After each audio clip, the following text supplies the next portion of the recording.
Bismillahirrahmanirrahim. Assalamualaikum warahmatullahi wabarakatuh. Alhamdulillah wassalatu wassalamu ala rasulillah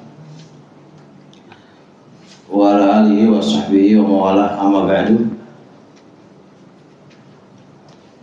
Saya lagi nulis buku ini. Judul bukunya itu agar aku bahagia, menurut judul Pak. Agar aku bahagia, agar aku tenang hidupku. Judulnya itu agar aku tenang hidupku. Jadi untuk orang-orang yang tidak tenang hatinya gitu ya, maka gimana cara bisa tenang hidupnya gitu. Buku ini menulis atau menceritakan beberapa hal yang menyebabkan orang itu nggak tenang, terus solusinya apa.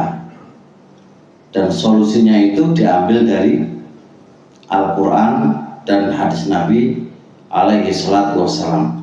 Jadi beberapa problem-problem yang kita akan dapati dalam kehidupan kita yang menyebabkan kita nggak tenang uripi, nggak tenang hidupnya. Nah itu ada jawabannya ya, ada jawaban dan ada solusi supaya hidup itu tenang. Langsung saja ke titik poinnya.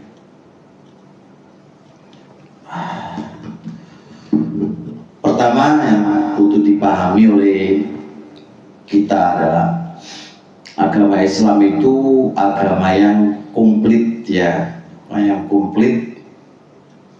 Masalah apa saja yang kita hadapi itu Islam sudah punya solusi. Gak perlu ambil solusi di tempat yang lain Pak.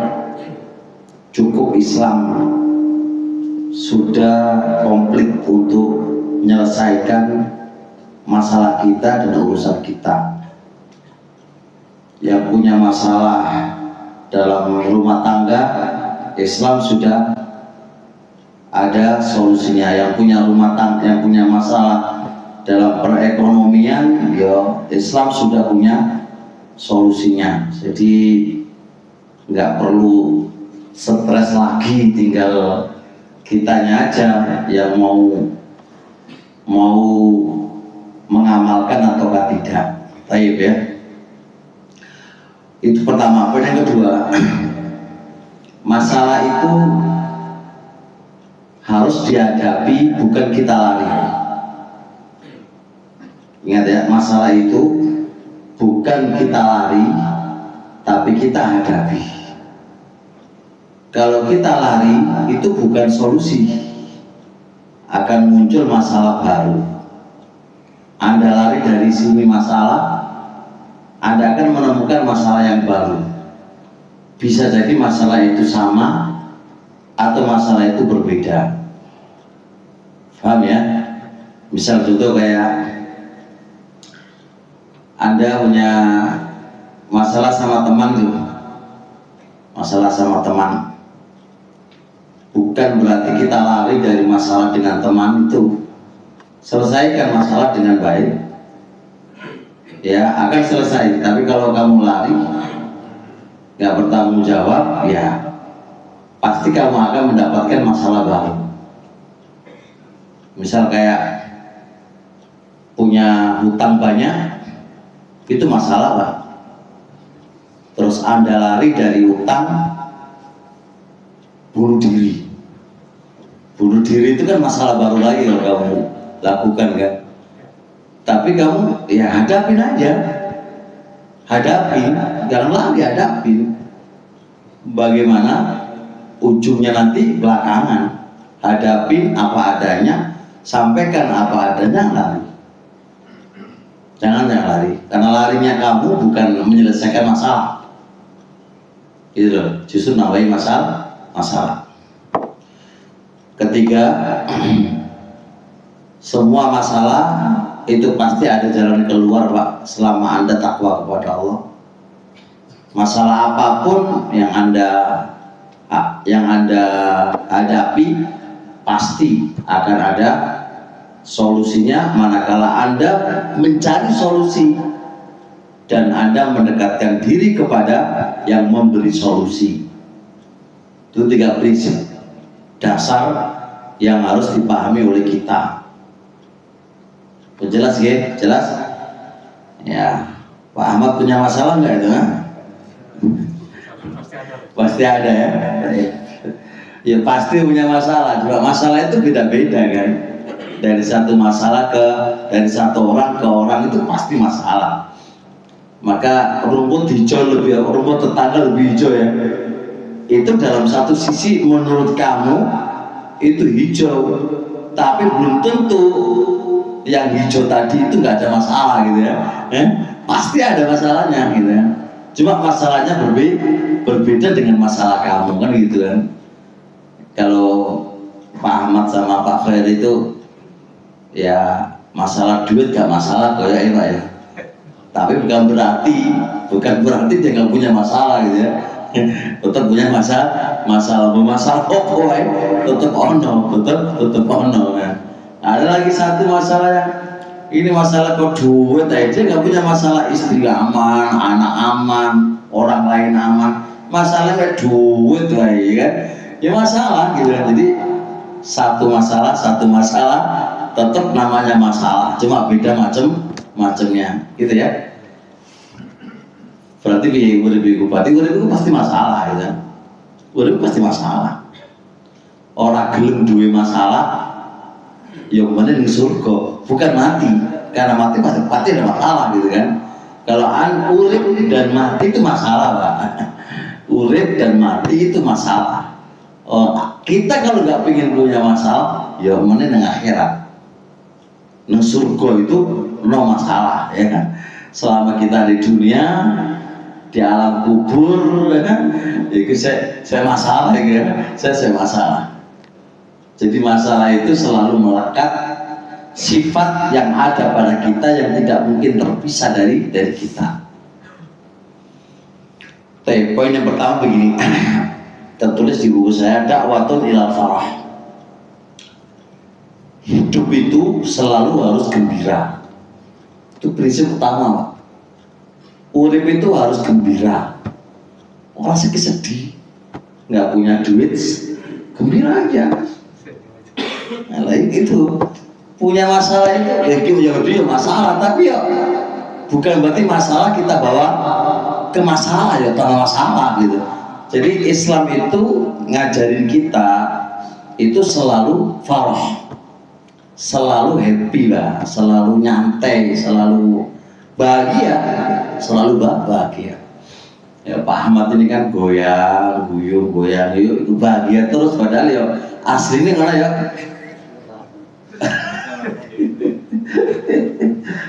Beda kalau Pak Kos ini kan menang kayak gini kan, menang kadang-kadang cepat mati loh Pak. Jadi happy banget sih itu.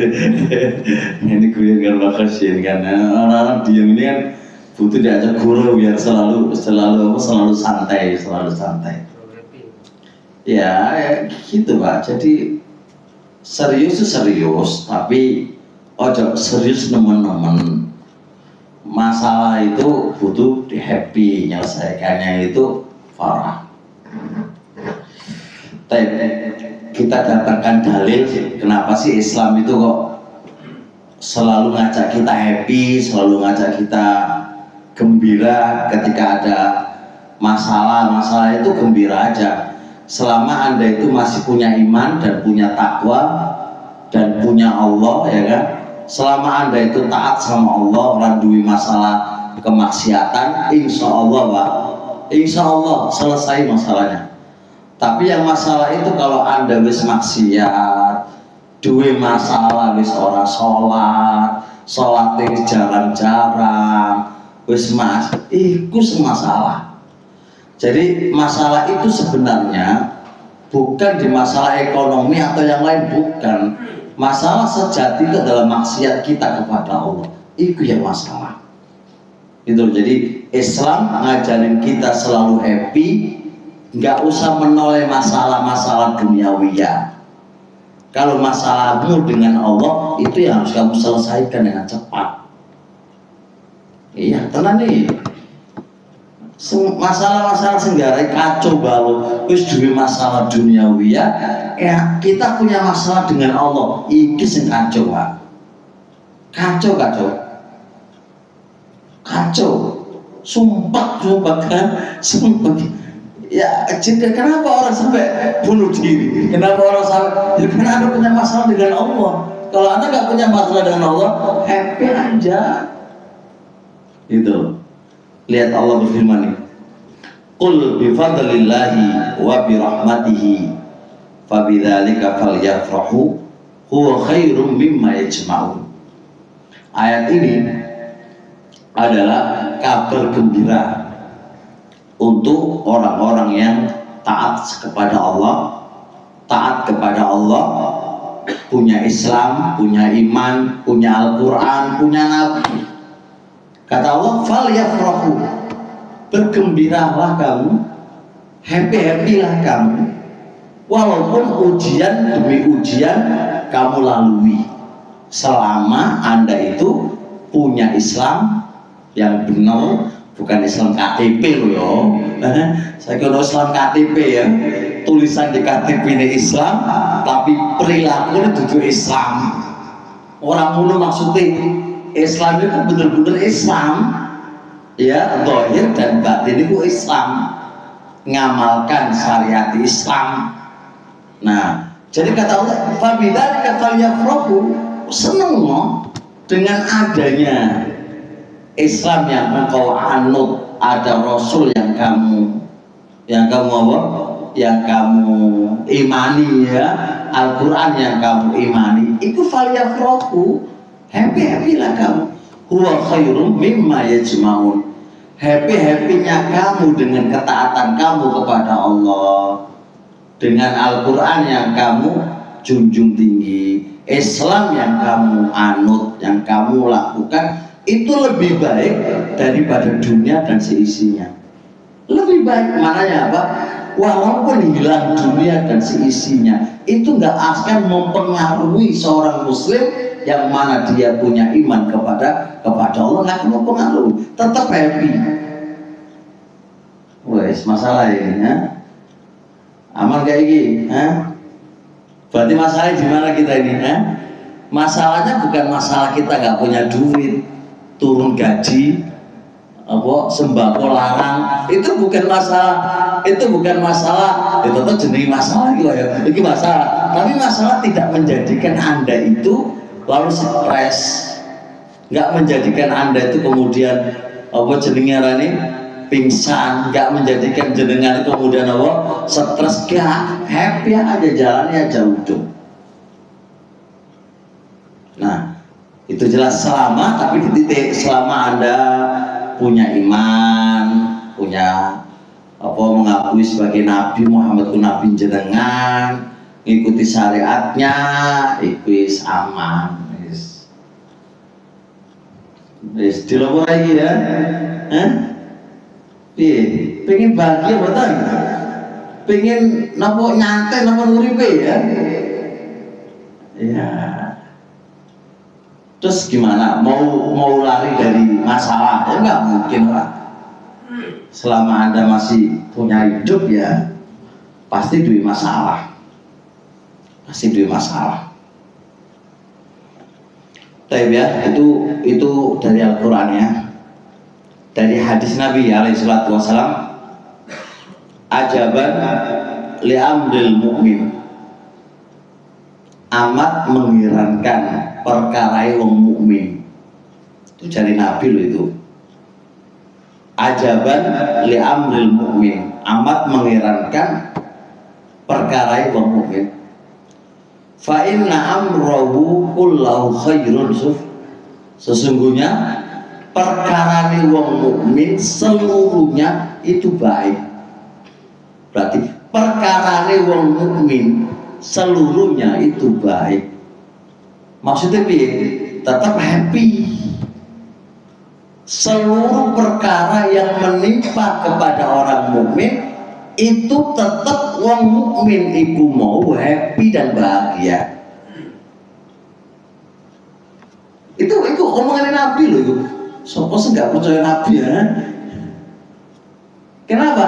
Fa in asobatu sarrau syakar, fakana khairan lah. Jikalau orang mukmin itu mau mendapatkan suatu yang membahagiakan, maka dia bersyukur. Bersyukur nggak stres lah, bersyukur. Duit akeh, bersyukur. Kayak ada cerita orang paciran kowe Pak, dol tanah, gak tahu nyekel duit akeh, dodol tanah nanti, nang kini gitu di Tanjung Kodok ngono, mari ngono oleh berapa udah cukup orang duit akeh mati Pak. Iya, gue ceritanya gitu, itu masuk di, maksudnya cerita itu lewat Gambir Tengah juga ke tempat kami itu orang cerita ngono. Nah, duitnya akeh langsung mati. Ono ora duit ya mati kan. Iku ono ae cerita iki ya. Jadi orang mukmin itu ono, jikalau menimpa, jikalau dia mendapatkan sesuatu yang menyenangkan, itu bersyukur. Fakana khair, itu kebahagiaan bagi dia. Wes, naik gaji syukur wes. Naik gaji berapa lagi? 2025 naik toh? Coba kita naik, alhamdulillah lah naik lah. Pernah toh? Yang baju biru dulu. Belum ya? Oh belum ya, wis karisik biru itu. Ya, sing baju kuning sih yang penting itu ya. Soalnya wis enak biru itu kan. Sing gak enak itu ya, apa jenenge kuning gitu. Ya itu bagus itu. Mendahulukan sing sodok melarat lah, sing biru wis kenaan lah, jadi gak apa kari-kari wis. Tapi gue sekate kadunai akeh gitu. Lha kan hisabe biru-biru iku, hisabe biru-biru Pak. Iku kok luwe susah ketimbang hisabe sampean itu. Ya makanya hisabe sing ringan-ringan iku dikisino wae lah. Wong kari biru-biru itu hisapnya bisa neraka itu ya suwi. Soalnya tanggung jawabnya gede lah, biasa itu. Kari-kari sih itu baru ono naik itu nanti. Wis aman ya baru naik. Alhamdulillah lah, bersyukur Pak pada Allah naik gaji. Ojo kufur wae lah. Syukuri piye coba naik gaji, syukur kerjane sing tenan. Ngono kerjane sing tenan. Ojo korupsi waktu. Rokokan ya rokokan, tapi ojo di waktune kerja. Nek kerja rokokan wae ya korupsi waktu ora kena. Disyukuri iku lak tambah kok. Insyaallah tambah kok. Tapi kalau nambah terus jenengan enggak syukur bahaya. Nah, yang kedua, wa in asobatu dharra'u sabaru. Jikalau menimpa kepadanya hal-hal yang dia tidak sukai, ya kan? Apa gak sukai? Ada musibah, ada bala, ada apa? Sabaru, dia akan sabar, bukan nangis dan bersedih hati enggak, ya sabar. Fakana khairan lah, dan itu kebahagiaan bagi dia. Jadi wong mukmin itu selalu bahagia. Oleh duit ya bahagia, gak duit ya bahagia. Soalnya wong mukmin ja duit iman ja. Nah berarti masalahnya gini, kalau kita dapat ujian kok stres, pengen mati wae, gitu kan? Urip kok koyo ngene, gitu kan? Kok melarat, gak tahu sugi, podo karo gerajalan kiri-kiri gitu loh, kiri-kiri terus saya kan. Kok urip ngene gitu kan? Ya Iya masalah imanmu kemana? Itu kan tinggal imanmu itu kemana? Anda duit iman apa enggak? Kalau duit iman seharusnya nggak pernah mengeluh. Karena itu ya dihadapi, karena itu kehidupan gitu loh.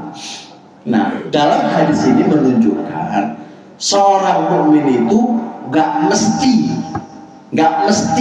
ini kita ini.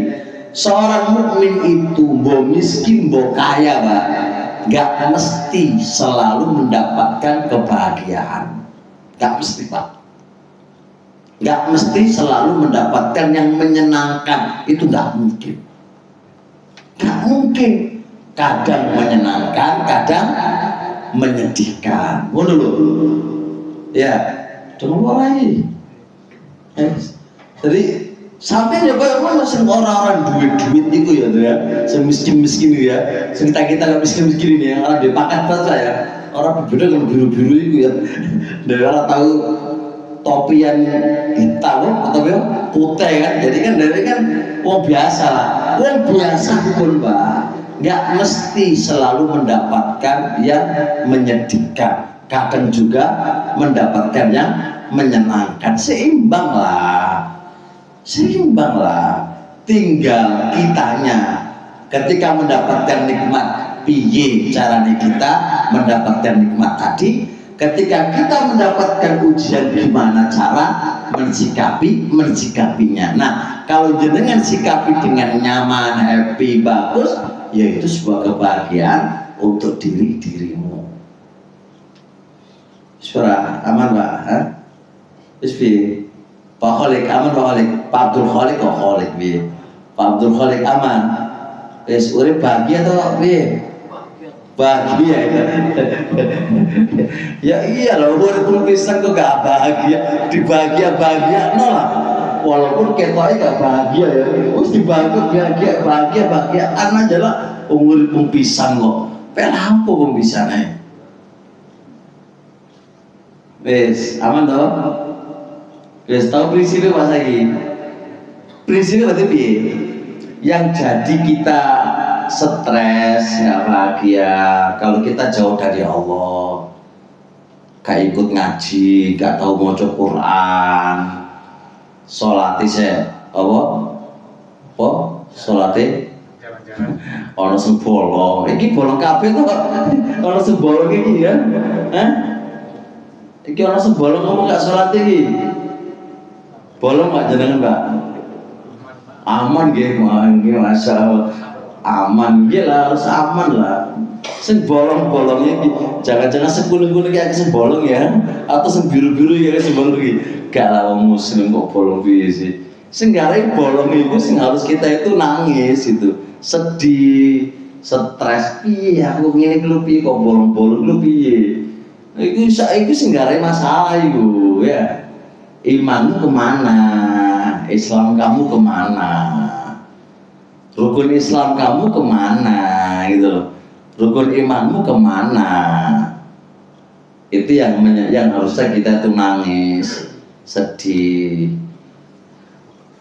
Urip pisan ning dunya yo melarat kok. Rokok yo melarat pisan. Iya. Dunya melarat ya ora geni-geni yo, Pak. Waktunya terbatas, rokok itu lebih, ya kan? Kepanasan, keudanan, itu orang masalah kan? Happy aja, dibikin nyantai aja. Kayak kuning-kuning, wah biru-biru kan nggak tahu keudanan Pak, makanya kan nggak pernah bahagia, makanya nggak sama itu pokoknya udan-udan bahagia wae, gimana bahagia wae, ibaratkan dulu anak kecil nggak pernah udan-udanan, setuju udan-udanan wae. Nah apa sama mikirin ya Allah kok udan-udanan ini caca, wes tambah stres dia cepet mati, terus gimana happy aja.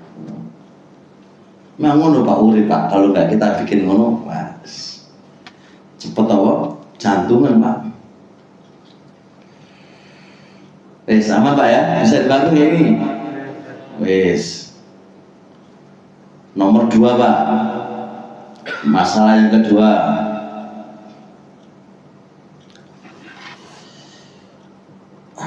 Masalah yang menyebabkan sempitnya hati itu komentar manusia, Pak. Netizen komentar. Itu komentar, Pak. Jadi kalau saya katakan sebab Anda itu stres itu karena komentar wong. Ya ora. Coba saya Pak Ahmad unggon diunggah di internet ya. Terus Pak Ahmad berbuat ini, kok gak stres, Pak? Mendingan gak mangan ya, mendingan melarat ya, orang duit sek luweh iso nrimo ketimbang apa dikomentari oleh wong, Pak. Dirasani wong, wah Allah berat pol. Padha karo sampean nang warung kopi dirasani, nang pasar dirasani, mlaku nang dalan dirasani, nang masjid dirasani. Kira-kira sampai iso urip tenang? Gak iso urip, Pak. Turu ora iso turu. Gitu loh, Pak. Itu masalah. Jadi masalah dikomentari wong. Mau cuek gak iso, Pak. Sak iman-imanmu tinggi untuk punya sikap cuek itu gak iso. Cuek sepintas pada dasarnya teko mikir mikir oh aku kok ini piye gitu. Pemana ning masyarakat, Pak, wong padha nggawe acara apa? Nggawe apa ya? Nggawe teko biasa lah, kebiasaan wong kampung, Pak ya. Nikahan terus sumbang gitu. Itu sumbang ya? Wong pacaran sumbang juga ya? Iya, sumbang tuh. Buwo ya, buwo. Kuwabe lunga buwo, Pak, dicateti, Pak. Si angine, saine 20.000 pira dicateti kabeh, Pak. Sampeyan ku bingung. Gak lunga ya wedi dirasani. Gak lunga ya gak dudu. Duit. Aduh, urip iki-iki kok ngene saja. Anane 20.000, Pak ya. Sumbang 20.000 ya ngomongi wong oleh stres, Pak. Tenang, Pak. Pemane bojo wong wedok, Pak. Wis. Tenang, Pak itu. Urip iku ora iso, Pak. Pemane tuh sumbangi 20.000 mau di plemeri ngono, Pak. Ya Allah, caca. Wis. Nah, iki piye? Ngene lho, Pak. Kasih tahu ilmune ya. Tapi ini butuh prinsip. Nanti ada solusinya, Pak. Hal yang demikian itu juga terjadi sama Nabi Muhammad, Pak. Allah itu menceritakan yadiku sodruka bima yaqulun. Omongane wong iku mau itu iso ndadekno sempit hatimu Muhammad. Loh, Nabi Muhammad aja iso sempit, Pak, hati nih, Pak, gara-gara apa? Omongan mereka. Apa mana kelasin dewe-dewe? Kelas apa? Gak jelas. Itu kelas Nabi loh. Kelas Nabi Muhammad, Pak. Di atasnya wali, Pak. Di atasnya wali loh. Apa wali, apa Habib? Wah, gak jelas Habib, gak jelas wali nih. Wali kok udo. Itu sangat jelas, Pak. Ini Nabi Muhammad wis jelas, Pak. SK-nya wis jelas. Datanya wis jelas, Pak ya. Wis masuk surga wis jelas. Manusia terbaik wis jelas, Pak. Ngono lho, Pak. Sempit dadanya lho. Dengan komentari wong, Pak. Tema komentar wong iki nusuk hati itu. Masih mendingan ditusuk pedang, Pak. Iya, Pak, daripada tusukan apa? Lisan gitu. Oh, tenang tuh Pak Ahmad. Tahu tuh Pak Ahmad. Makanya sekarang saya hindari sosial media. Oh, no, Pak. Ayo jarang aja. Lupa kali. Yes, itu saya neng media ini pokoknya si urip itu. Nah kayak sampean Pak ini, saya yakin Pak. Kayak wong kuning kuwi biru-biru iki. Ya kadang-kadang kupingnya ya apa? Kupingnya ya keringi kalau komentari wong kuning-kuning ya ora ya. Iya. Wah iya ngono kuwi wis. Jelas itu. Pas gak cocok atau terlalu keras apa kepemimpinan Pak Khoir. Anak buah itu ngomong cek. Gak oleh ngono bro, coba ngono. Iku coba ngono iku serang genah awakmu ngono. Oh coba kaya ngono, coba ngomong kasihan Pak Khoir lho. Ora gemuk-gemuk gare mikir sampeyan iku to. Iku gak kuwatir gak gemuk-gemuk iku soalnya dua anak buah sing ngomongi. Iya Pak Khoir. Lho iki lho. Jelas kan, apa nek kelas Pak Khoir Pak? Itu baru lingkup kecil gitu ya, lingkup kecil. Piro sih anak buah Pak Khoir itu? Oh piro-piro? Ah gitu, 15 ya. Oh 55 kita nambah. 55 coba bayangkan, terus komentari Pak Khoir kabeh. Oh bukan stres. Ya gitu bisa dulu Pak. Nah komentar itu yang jadi poin ini Pak. Ini poin ini yang harus dipahami nih. Komentar itu ada dua. Komentar salah dan ada komentar benar. Paham ya? Kalau komentar itu benar, ya salah sampean. Iya bukan? Ya enggak? Salah sampean. Sampean salah. Kan gitu kan? Tapi ada solusinya tetap kamu yang salah. Contoh kayak kamu berbuat zina, ya dirasani kok lah zina kok, ya lah. Atau Anda korupsi duitnya apa? Lintek, gitu ya. Atau apa? Ya dirasani kok lah. Itu jelas kan? Itu masalah kan? Ada masalah yang kamu nggak punya salah. Gosip-gosipan aja gitu kan? Gosip-gosip itu juga masalah yang membuat kamu juga nggak tenang, Pak. Ya kan? Jadi ada komentar, manakala komentar itu benar, dan ada juga komentar yang mana komentar itu salah. Kedua perkara ini tetap membuat Anda tidak tenang, sempit dada kamu. Wes, dong lagi. Wes, paham ya? Nabi solusinya Pak. Ya? Solusinya adalah pertama ya Pak, jikalau benar atau salah, komentar benar atau komentar salah, Anda harus lebih mendekatkan diri Anda kepada Allah. Allah itu nyuruh Nabi Muhammad apa coba? Fakum minas sajidin. Berarti apa? Perbanyak kamu Muhammad mengingat Rob kamu dan sholat. Jadi solusinya adalah Anda perbanyak sholat. Jadi menenangkan hatimu dari komentar-komentar orang itu adalah dekatkan diri kamu ke Allah. Itu solusi pertama. Dekatkan diri kamu kepada Allah. Inabah, kembali ke Allah dulu. Rujuk kepada Allah dengan perbanyak sholat. Ini omongannya Allah loh ke Rasul ya. Allah pengen sini loh ya. Allah gampang Pak. Kun fayakun, nggak ada masalah. Selesai kan? Enggak selesai kan? Tapi Allah menginginkan kepada Nabi Muhammad bukan begitu modelnya, supaya umatnya mencontoh. Bagaimana mencontohnya? Sudah itu lakukan dulu.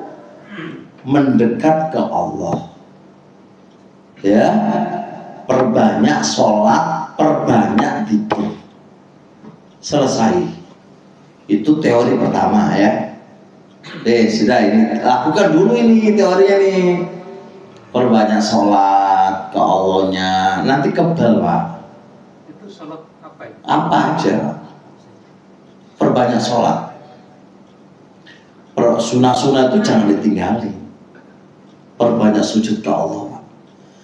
Kenapa? Karena yang menimpahkan komentar-komentar itu, yang menggerakkan komentar-komentar itu siapa? Allah. Ini satu. Yang kedua, yakini Anda itu punya masalah dengan Allah. Baik komentar itu benar atau salah, Anda punya masalah dengan Allah. Kok bisa, Pak? Karena yang menggerakkan orang mengomentari kamu itu Allah. Berarti Anda punya masalah dengan Allah. Maka bertobat ke Allah. Walaupun itu komentar salah. Gitu loh, jelas ya? Kalau tinggal Anda nggak perlu menyalahkan orang, Pak. Di sini nggak perlu. Rasul tidak disuruh dalam waktu itu membantah, tidak. Allah tidak menyuruh Rasul untuk membantah, tidak. Allah tidak menyuruh Rasul untuk keliling gini-gini, tidak. Allah hanya menyuruh Rasul perbanyak ke Allah, perbanyak sholat ke Allah. Nanti Allah yang akan menjelaskan sendiri ke mereka. Bisa dipahami? Kasus Aisyah, Pak, dituduh apa itu? Berselingkuh. Dituduh loh, Pak. Itu bikin Nabi stres loh, Pak. Komentar orang luar biasa. Satu kota Madinah, Pak, menyebar loh. Nyebar, Pak. Aisyah sampai gak wani metu. Apa yang Aisyah lakukan, Pak? Apa yang Aisyah lakukan saat itu? Hanya duduk di rumahnya itu, bukan hanya di kamarnya saja, ya kan? Dan dia ke Allah. Ke Allah, Pak. Dia ke Allah. Hanya ke Allah. Sholat, udah ke Allah. Sambil berdoa, ya Allah, datangkan pembuktiannya, ya Allah. Allah yang menurunkan, Pak. Kita ini kadang-kadang lupa ke Allah, tapi sibuk ke manusianya. Apa yang kamu cari? Kamu kalau mau masuk, kamu akan dikategorikan bela diri, ya Pak. Susah. Ngene salah, ngono salah, ngalor salah, ngidul salah, salah kok kayak di sini. Karena manusia sudah nggak suka. Kalau nggak suka itu salah aja, Pak Khoi itu. Salah aja. Lalu piye 56, 54 wis padha gak seneng karo Pak Khoi. Di sini lah salah wae. Dia bilang timur, dia bilang barat. Wis pokoknya salah wae. Terus dia apa? Pengen mencari apa? Mau pengen gini itu susah, Pak. Udah kami lakukan kayak gini, Pak, model-model gini, model kayak gini kita berusaha untuk ngasih hadiah biar apa jadi cari muka, malas, pencitraan, wes kau rasa kayak ngono, wis, tak usah, cukup Anda dengan Allah aja, wis, karena itu semua akan dikomentari, Pak, dikomentari. Citraan, boleh ini. Saya kira toko menang kayak asal menang, Pak, diam dan nanya ke Allah Subhanahu Wa Taala. Ini solusi, Pak. Anda nggak usah banyak bicara, bicaramu nambahin masalah. Iya, Bora. Iya, Bora. Ini teori ini sudah terpraktekkan, Pak. Karena saya nulis buku ini, itu sudah benar-benar mengenal dan terpraktekkan. Jadi mau ngomong apa, ya kan? Pasti salah lagi sini. Terus kadung di komen, Pak, susah, ya kan? Terus lagi, wis, lagi komen karena musik kuno itu. Saat itu saya kayak nang Allah sih, engkau Allah yang akan menyelesaikan itu Allah. Boleh lewat siapa nanti Allah yang menyelesaikan sendiri. Selesai, Pak. terjadi pada Imam Bukhari, Pak. Ada datanya, Pak, satu datanya. Imam Bukhari itu terjadi dengan Muhammad ibnu Yahya Ad-Duli.